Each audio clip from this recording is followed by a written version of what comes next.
नमस्कार, world news में आपका स्वागत है। तो जैसा कि आप जानते हैं कि अमेरिका के राष्ट्रपति ने ऐलान किया था कि उनका देश $21 मिलियन यूएसएड हिंदुस्तान को नहीं देगा। इसका इस्तेमाल हिंदुस्तान में वोटर टर्नआउट बढ़ाने के लिए था। ट्रंप के बयान पर हिंदुस्तान की सियासत में घमासान छिड़ा हुआ था। इस बयान की सच्चाई को बिना जाने बीजेपी विपक्षी दल कांग्रेस को घेरने की कोशिश कर रही थी, लेकिन जब सच्चाई सामने आई तो ट्रंप का बयान झूठा निकला और इस बयान के चलते मोदी सरकार बुरी तरह से फंस गई है।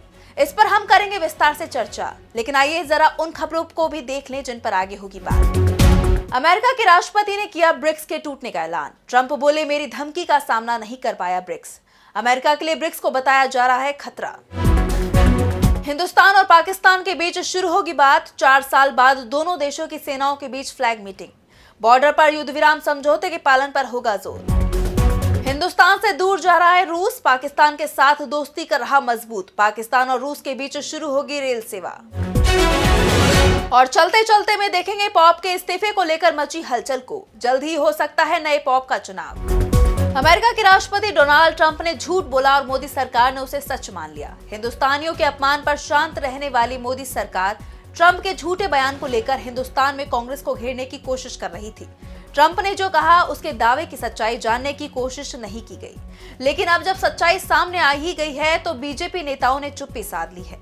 दरअसल डोनाल्ड ट्रंप प्रशासन के तहत अमेरिका के डिपार्टमेंट ऑफ गवर्नमेंट एफिशिएंसी यानी DOGE की तरफ से हाल ही में कई विदेशी सहायता परियोजनाओं को रद्द करने की घोषणा की गई। इनमें से एक विवादित प्रोजेक्ट था हिंदुस्तान में वोटर टर्नआउट बढ़ाने के लिए $21 मिलियन फंडिंग से जुड़ा हुआ बताया गया। ट्रंप ने खुद इस बात का ऐलान किया कि अमेरिका हिंदुस्तान को $21 मिलियन की सहायता क्यों दे, हिंदुस्तान के पास बहुत पैसा है।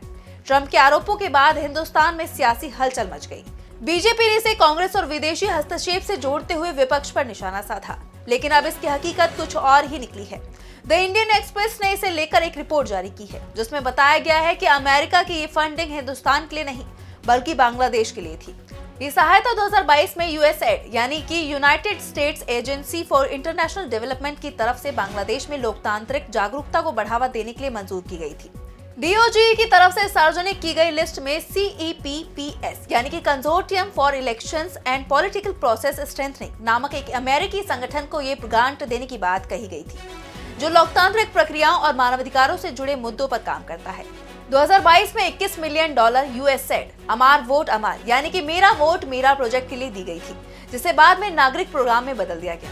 ये मदद विशेष रूप से जनवरी 2024 में हुए आम चुनावों से पहले दी गई थी। बाद में अमेरिका ने बांग्लादेश में हुए चुनाव को निष्पक्ष नहीं माना था। अमेरिका के IRI यानी कि इंटरनेशनल रिपब्लिकन इंस्टीट्यूट ने 2023 में कराए गए एक सर्वे में पाया था कि ज्यादातर बांग्लादेशी नागरिक अपनी सरकार से नाराज थे। दावा किया गया था कि अमेरिका चाहता था कि बांग्लादेश में शेख हसीना की सरकार सत्ता से बाहर हो जाए, यानी जो मदद बांग्लादेश को दी गई ट्रंप ने उसे हिंदुस्तान से जोड़ दिया। ट्रंप ने कहा कि क्यों हमें हिंदुस्तान में वोटर टर्नआउट के लिए $21 मिलियन खर्च करने चाहिए। उसके बाद बीजेपी ने इसे हिंदुस्तान में विदेशी हस्तक्षेप का मुद्दा बना दिया। बीजेपी प्रवक्ताओं ने दावा किया कि विदेशी ताकतें हिंदुस्तान में कांग्रेस को फायदा पहुंचाने की कोशिश कर रही थी। हालांकि सरकारी रिकॉर्ड बताते हैं कि 2008 के बाद से हिंदुस्तान में यूएसएड की ऐसी कोई फंडिंग नहीं थी। अब ये भी साफ हो गया है कि इस फंडिंग का बड़ा हिस्सा शेख हसीना सरकार के खिलाफ जनमत तैयार करने में किया गया। अब जब सच्चाई सामने आ ही गई है तो कांग्रेस ने बीजेपी पर बड़ा हमला बोल दिया। कांग्रेस प्रवक्ता पवन खेड़ा ने कहा कि एक हफ्ते से कहानी चलाई जा रही है कि यूएसएड ने नरेंद्र मोदी सरकार को अस्थिर करने के लिए $21 मिलियन दिए। अगर इतनी सुरक्षा एजेंसियों के होते हुए भी मोदी सरकार ने भारत में $21 मिलियन आने दिए तो ये शर्म की बात है। वहीं जब इस बारे में मोदी सरकार से सवाल पूछा गया तो कहने लगे ये पैसा 2012 में यूपीए के समय आया था। ऐसे में क्या 2014 में बीजेपी इसी पैसे से जीती थी? सच्चाई ये है कि यूएसएड के ये $21 मिलियन बांग्लादेश के NGOs को गए हैं। एक समय भारत के प्रधानमंत्री के पद की ऐसी साख होती थी कि अमेरिका तक को पीछे हटना पड़ता था, लेकिन आज अमेरिका से बांग्लादेश में $21 मिलियन आ गए, पर नरेंद्र मोदी को कुछ पता ही नहीं। ये आपका कैसा सूचना तंत्र है? ये आपका कैसा इंटेलिजेंस है? क्या बांग्लादेश में आई अस्थिरता का असर भारत पर नहीं पड़ेगा? अब देखना है कि बीजेपी कांग्रेस के आरोपों पर क्या प्रतिक्रिया देती है। अब अगली खबर में बात करेंगे डोनाल्ड ट्रंप के एक और बड़े दावे की। अमेरिका ब्रिक्स को अपने लिए सबसे बड़ा खतरा मानता है। ब्रिक्स यानी हिंदुस्तान समेत 5 देशों का समूह, जिसमें हिंदुस्तान के अलावा ब्राजील, रूस, चीन और दक्षिण अफ्रीका शामिल है। बाद में इसमें मिस्र, इथियोपिया, ईरान और संयुक्त अरब अमीरात को भी शामिल किया गया। इसके साथ ही तुर्की, अजरबैजान और मलेशिया ने ब्रिक्स का सदस्य बनने के लिए आवेदन किया है। इसके अलावा कई अन्य देशों ने भी इसमें शामिल होने की इच्छा जताई है। अब अमेरिका के राष्ट्रपति ट्रंप ने दावा किया है कि ज्यादा टैरिफ लगाने की धमकी दिए जाने के बाद ब्रिक्स टूट गया है। ट्रंप का कहना है कि 100% टैरिफ लगाए जाने की धमकी देने के बाद ब्रिक्स देशों ने अलग होने का फैसला कर लिया है। ट्रंप ने कहा कि अमेरिकी डॉलर को चुनौती देने की ब्रिक्स की कोशिशों से कुछ फायदा नहीं होगा। ब्रिक्स देश हमारे डॉलर को तबाह करने की कोशिश कर रहे हैं।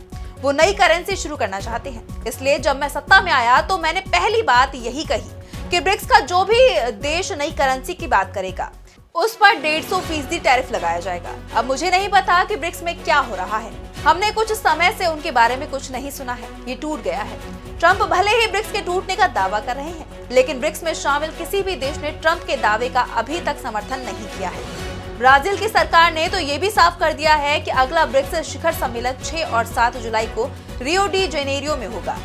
ब्राजील सरकार की ओर से जारी एक बयान में कहा गया है कि ब्राजील विकासशील अर्थव्यवस्थाओं वाले देशों के कार्यक्रम की अध्यक्षता करेगा और वैश्विक शासन सुधार को बढ़ावा देने तथा ग्लोबल साउथ देशों के बीच सहयोग को बढ़ाने पर ध्यान केंद्रित करेगा। यानी ट्रंप को ब्रिक्स में फूट डालने वाला कहा जा रहा है, क्योंकि अभी तक ब्रिक्स में किसी तरह की टूट नहीं हुई है। दूसरी तरफ ट्रंप का एक और बयान सामने आया है, जिसमें उन्होंने दावा किया है कि दुनिया में जल्द ही तीसरा विश्व युद्ध शुरू हो सकता है। ट्रंप ने कहा कि जिस तरह के हालात चल रहे हैं उससे लगता है कि तीसरा विश्व युद्ध ज्यादा दूर नहीं है, लेकिन मेरा अमेरिका के राष्ट्रपति पद पर होना इसे रोकेगा। मेरे पास विश्व युद्ध को रोकने का प्लान है। ट्रंप ने कहा कि हम दुनिया भर में चल रहे युद्धों को समाप्त करने और दुनिया में शांति बहाल करने की दिशा में तेजी से आगे बढ़ रहे हैं। हम नहीं चाहते कि अब और ज्यादा लोगों की जान युद्ध में जाए। अगर हम मध्य पूर्व और यूक्रेन की स्थिति को देखें तो स्थिति तीसरे विश्व युद्ध से ज्यादा दूर नहीं है। ट्रंप ने जो बाइडेन को निशाने पर लेते हुए कहा कि अगर बाइडेन 1 साल और अमेरिका के राष्ट्रपति पद पर रहते तो विश्व युद्ध शुरू हो जाता। वैसे ट्रंप राष्ट्रपति बनने के बाद जिस तरह के बयान दे रहे हैं और सच्चाई कुछ और सामने आ रही है, उसके बाद ये भी कहा जा रहा है कि ट्रंप जो विश्व युद्ध रुकवाने की बात कह रहे हैं, कहीं उनके फैसले दुनिया में बड़ी जंग की शुरुआत न करवा दे। अब अगली खबर में बात करेंगे हिंदुस्तान और पाकिस्तान के बीच शुरू होने वाली बातचीत की। मोदी सरकार की तरफ से लगातार ये दावा किया जा रहा है कि जब तक पाकिस्तान हिंदुस्तान के खिलाफ आतंकी साजिश को बढ़ावा देने का काम करेगा, उसके साथ बातचीत नहीं होगी। पाकिस्तान ने ना तो कभी ये कबूल किया कि वो हिंदुस्तान में आतंकी घटनाओं के पीछे है और ना ही उसने अभी तक कश्मीरी आतंकी संगठनों की मदद करना ही बंद किया है। लेकिन अब हिंदुस्तान की मोदी सरकार जरूर अपने पुराने फैसले से पलटती दिखाई दे रही है। हिंदुस्तान अब पाकिस्तान के साथ बातचीत करने को तैयार हो गया है। जम्मू कश्मीर में LOC यानी नियंत्रण रेखा पर तनाव के बीच भारत और पाकिस्तान के बीच पूंछ सेक्टर में आज फ्लैग मीटिंग हो रही है। पिछले 4 सालों में दोनों देशों के बीच इस तरह की पहली मीटिंग है। आखिरी बार 2021 में फ्लैग मीटिंग हुई थी। सबसे बड़ी बात तो ये कि ये फ्लैग मीटिंग पाकिस्तान और हिंदुस्तान के बीच बढ़ते तनाव के बीच हो रही है। इसी महीने यानी फरवरी में ही दोनों देशों के बीच बॉर्डर पर ही 6 बार टकराव की स्थिति बन चुकी है। इस फ्लैग मीटिंग के सहारे सीमा पर शांति कायम करने की बातचीत हो रही है। भारत और पाकिस्तान के बीच LOC 25 फरवरी 2021 को युद्ध विराम समझौता हुआ था। उसके बाद से ही दोनों देशों के बीच कोई बातचीत नहीं हुई थी। ऐसे में ये भी दावा किया जा रहा है कि अगर LOC पर शांति बनी रहती है तो हिंदुस्तान और पाकिस्तान के बीच राजनयिक बातचीत भी शुरू हो सकती है। अब बात रूस और हिंदुस्तान के बीच बढ़ती दूरियों की, जिसका फायदा उठाने की तैयारी में है पाकिस्तान। इस समय हिंदुस्तान के संबंध अपने दोस्तों से खराब होते दिखाई दे रहे हैं। बांग्लादेश हो या नेपाल या फिर मालदीव हो या श्रीलंका, पड़ोसियों से तो रिश्ते पहले से ही बिगड़ रहे थे और अब हिंदुस्तान का सबसे मजबूत सहयोगी रहा रूस भी उससे दूर जाता दिखाई दे रहा है। रूस की अब पाकिस्तान से करीबी बढ़ रही है। पाकिस्तान से अब रूस तक ट्रेन चलेगी।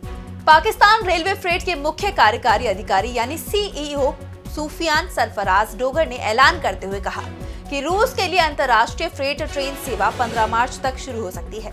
ये ट्रेन रूस पहुंचने से पहले ईरान, तुर्कमेनिस्तान और कजाकिस्तान से होकर गुजरेगी।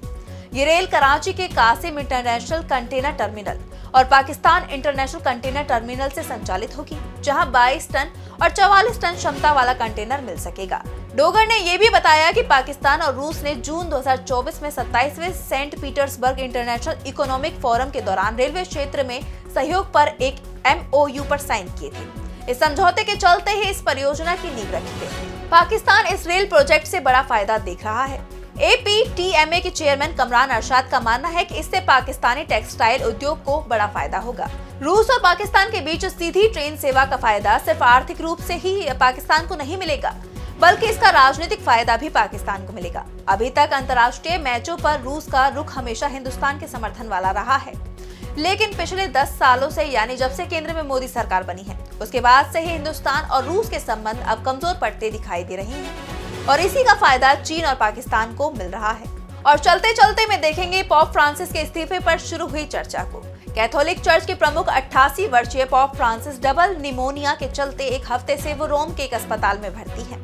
पोप फ्रांसिस ने बिगड़ती सेहत को देखते हुए खुद कहा है कि शायद वो बच नहीं पाएंगे। ऐसे में अगर उनका स्वास्थ्य और ज्यादा खराब होता है तो वो इस्तीफा दे सकते हैं। पोप फ्रांसिस के 2 बड़े ऑपरेशन हो चुके हैं और वो व्हीलचेयर का इस्तेमाल करते हैं। पोप फ्रांसिस ने 2013 में पोप चुने जाने के तुरंत बाद इस्तीफा लिखकर तत्कालीन Vatican secretary of state cardinal Tarcisio Bertone को दिया था। उन्होंने कहा था कि मैंने इस्तीफा लिख दिया है, अगर मैं शारीरिक रूप से काम करने योग्य नहीं रह जाता तो इसे स्वीकार कर लिया जाए।